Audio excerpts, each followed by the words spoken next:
I have a bad habit of clicking on things I shouldn't. To clickbait articles for the dumbest stuff, I can't help but click on whatever appears on my screen. I should also mention that I'm fully aware I'm 23 and have plenty of computer and internet experience, but for some reason, I can't resist an eye-catching pop-up on my screen. I've had plenty of mishaps and have had to get some fairly good virus protection on my laptop to make sure I don't completely screw myself over. But no matter how many times I've had to purge my computer of viruses, I've continued to feed this bad habit. But what happened last night will make me think twice about clicking on something I shouldn't. Last night started out like every other night for the past 2 months, lonely and boring. I rent a house with a friend from university, but due to the recent pandemic, I'm left without a job and my roommate moved back in with his parents indefinitely. So, like most other nights, last night consisted of me sitting on the couch, scrolling through mindless nonsense until my ass got numb. It was after a long-winded rabbit hole that started with video game articles and ended with corporate conspiracy theories when an intriguing pop-up appeared on my computer. All it said was, "Want to play a game? Nobody has won yet." That's it. There was no fancy text or cute anime girl that clearly had nothing to do with the game, just those words on a white background in Calibri font. I knew it was obviously a scam, a virus just waiting to download onto my computer as soon as I clicked the link. But it intrigued me, like all pop-ups do, so I clicked it without hesitation. The page I was taken to was as simplistic as the pop-up. It was a clean page with a basic white background that made it almost barren.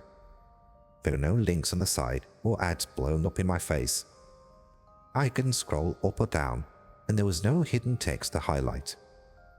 The only thing that was there was a line of black text in the same Calibri font in the center of my screen. It said, "The rules of the game are simple. For the next 12 hours, you cannot respond to any of my messages." Underneath the text was a button that said, "Play game." I was intrigued by this point and thought, is that it? How hard could that be? I looked at the clock and saw that it was 8:07 p.m. I figured that if I started now, I would only need to play for a few hours before I went to bed, and then most of the clock would run down while I was sleeping. Thinking my plan was foolproof, I figured, why not, and clicked the button. As soon as I clicked, the text changed to the words, "Starting now, you cannot respond to anything that you receive. You may read and close messages, but do not respond. You have until 8:07 a.m. Do you understand?" Underneath these words were the two options, yes and no. I figured the rules were pretty straightforward and didn't need much explaining, so I clicked yes. The text on the screen changed to say, "Good luck." I was left staring at those words on the white background. "This is going to be easy," I said aloud to the empty apartment. I waited for something to happen for about 5 minutes, but the screen stayed on the empty white page with the same black words. I was getting bored by this point, thinking that the whole thing must be some joke, and was about to exit the page and find something else to do, when a pop-up appeared on the top of my screen. "Have you enjoyed the game?" were the options for yes and no. I laughed. "Yeah, some game," I said to myself, instinctively moved my cursor over to no as an attempt to chastise the creator for wasting my precious time. My mouse hovered over the no for a second before I realized what I was about to do. "Ah, tricky," I said aloud to no one in particular. I moved my mouse from the no to the X at the top right of the pop-up and clicked, closing it. My attention was held for about 15 more minutes before I started losing interest. During this time, I received a few more pop-ups, each asking similar, innocuous questions, ranging from, "How has your day been?" to, "Do you prefer chocolate or vanilla ice cream?" Seeing that this was going nowhere, and it was going to be easy to ignore these questions, I closed the page and opened YouTube, figuring I would just watch some gaming videos while enjoying a nice bowl of ice cream.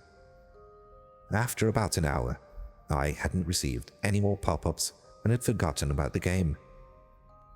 I was halfway through the video when I got a notification on my phone. I glanced at the screen and saw that it was an email. Too lazy to pick up my phone, I opened the second window on my laptop and accessed my email. A notification looked like it should have been sent directly to my spam inbox, but it was in my primary one. It was a sketchy email with random letters and numbers and a domain I didn't recognize. The title of the email simply said, "Do you still want to play?" This concerned me. I didn't need to put an email or any personal information when I started the game, so we should not have access to that information. Worried that I'd managed to get another virus, I opened my virus protection software and had it scan my computer. While it ran in the background, I looked at the email. The body just said, "I haven't heard from you in a while." I sat there, staring at the screen, wondering how they got my email.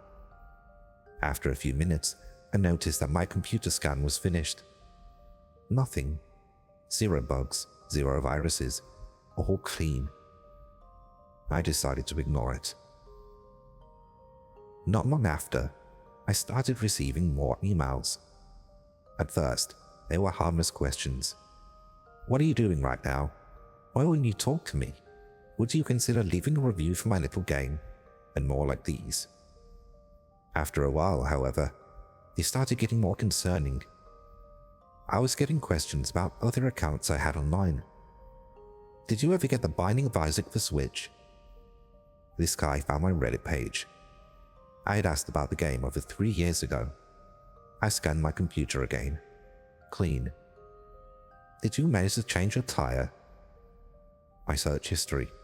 Last week I got a flat tire and had to look up how to change it. I scanned my computer. 0 viruses. "Do you enjoy your new headphones?" My Amazon account. I bought a pair of headphones a couple of days ago. I scanned my computer. Nothing. At this point, I was getting anxious. How were they finding all my information? I needed to clear my head, so I shut my laptop and went to take a shower. I must have been in there longer than I thought, because when I got back to my computer, I had over 100 new emails.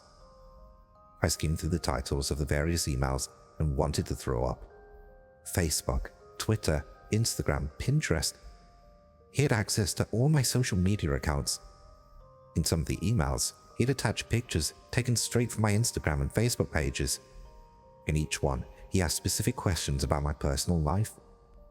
"Do you miss Sarah?" My ex. We broke up about a month ago. Quarantine had put its toll on our relationship. "You haven't talked to Sam in a while. Did something happen between you two?" One of my old friends from high school. The last time I talked to him was 6 months ago on Facebook Messenger. The more I scoped, the sicker I felt. This guy had found every digital footprint I had ever left. I was waving it in front of me like a grade school bully. As I stared at the lengthy list of emails, what amounted to a mocking snapshot of my life since I was first able to use a computer, I started to cry. Ding! My phone went off. It was a text from an unknown number. "Enjoy the game?" I wanted to scream. I wanted to respond and tell this person to go screw himself. I wanted to tell him to come face me like a man. I wanted to beg him to stop. But I couldn't. I was afraid that responding would make things worse, and I didn't want to give him the satisfaction of winning. I knew I couldn't respond, so I said nothing. I just sat there and sobbed. Ring, ring, ring. The sound of my phone ringing nearly made me throw it across the room. The call was from an unknown number. I stared at the phone as it rang, letting it go to voicemail. Seconds later, I received another text. "Don't ignore me." Ding! Another text. "I know where you live." Ding! "I know you're alone." Ding! "Don't ignore me." Ding! Another text. This time, an image. My hand shook as I opened it. There was a picture of my neighborhood. It was dark, and I could barely make out the street sign, but it was my neighborhood. Judging by the lighting, it looked like it was taken recently. I got off my couch and ran to the front door to make sure it was locked. It was. I sighed, a breath of relief, as I moved to close the windows and curtains and check the back door. Ding! Another image, this time of the front door of my house. I'd recognized that duct-tape door knocker anywhere. I sat there and waited for the next text, wondering what it would be. Nothing. No text, just silence for the next 3 minutes. Bang, bang, bang. The knock on my front door almost made me scream. If I hadn't put my hands over my mouth, then I would have. After holding my scream, I opened my phone to call the police. Ding! Don't call the cops. You wouldn't want to ruin the fun, would you? I called them anyway. The operator said they would be there in 10 minutes.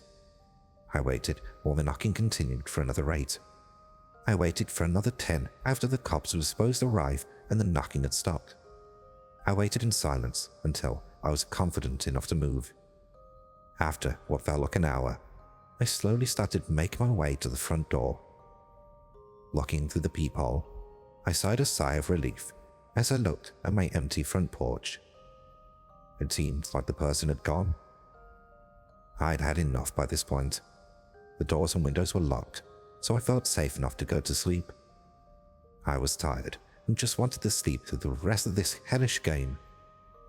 I slowly made my way to bed, but before I could get in, through loud knocks came from my bedroom window. I ran to my kitchen, grabbed the largest knife I could find, and did the best I could to barricade the door with furniture. The knocking continued. Bang, bang, bang. It kept going. It wouldn't stop. It grew louder with each impact on the wood. It came from the front door, and then the back, then the windows, alternating with every round of knocks. I wanted to yell. I wanted it to stop. I just wanted to go to bed. I didn't get any sleep. The knocking lasted most of the night. There were times when it would stop and I thought it was over, only for it to pick back up. I watched the clock as it went from 5 to 6 to 7 until it finally reached 8. I watched the clock as each minute went by, ignoring the consistent dings from my phone as I got text after text. 8:05, 8:06, 8:07. That was it. It was over. I had won. No more text. I waited another 3 minutes until 8:10 just to be sure. I pulled out my phone, opened the text, and started typing. Screw you, I won. Silence. No text. It was over. Ding! It was a picture of the website. There were the words on the white background in the Calibri font. Starting now, you cannot respond to anything that you receive. You may read and even close messages, but do not respond. You have until 8:07 a.m. Do you understand? Ding! Same text. I stared at the message, trying to understand their meaning. I stared at them for what felt like forever, until it finally hit me. Starting now. I had clicked yes. Ding! Another text. See you soon.